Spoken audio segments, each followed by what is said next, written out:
সরকার হবে বিএনপির নেতৃত্বে, আল্লাহ যদি করেন, এবং সেই সরকার দেশ পরিচালনা করবে গণতান্ত্রিক ভাবে আপনাদের মতামত নিয়ে। এবং এই কেরানীগঞ্জের যে অসমাপ্ত কাজ আছে, কেরানীগঞ্জকে একটি মডার্ন সিটি করার জন্য আমরা কাজ করবো ইনশাআল্লাহ, কাজ করবে ইনশাআল্লাহ।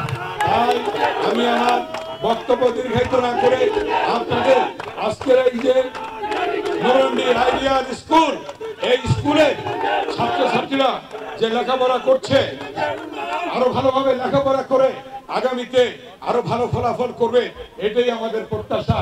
আপনাদের ছেলে মেয়েদেরকে ভালো মতো লেখাপড়া করাবেন, এটাই আমাদের অনুরোধ। ইনশাআল্লাহ আপনাদের ছেলে মেয়েরা একদিন অনেক বড় হবে, এটাই আমাদের প্রত্যাশা। এই দোয়াই আমাদের থাকলো।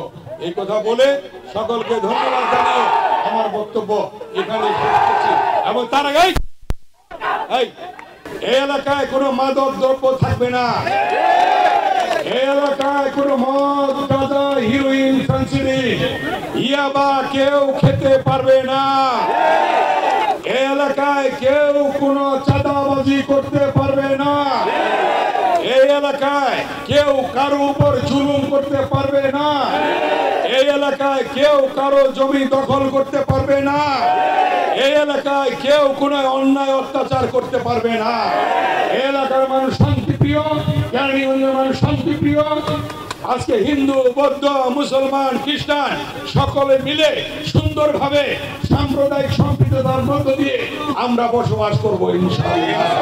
সকলে মিলে ঐক্যবদ্ধভাবে আমরা কেরানীগঞ্জকে এগিয়ে নিয়ে যাব, এই প্রত্যাশা ব্যক্ত করে আমার প্রিয় ছাত্রছাত্রী ভাই বোনদের অভিনন্দন জানিয়ে, শুভেচ্ছা জানিয়ে, এবং সুন্দরভাবে তারা ফলাফল ভালো করছে, ডিসপ্লেও ভালো করছে, এবং এই স্কুলের যে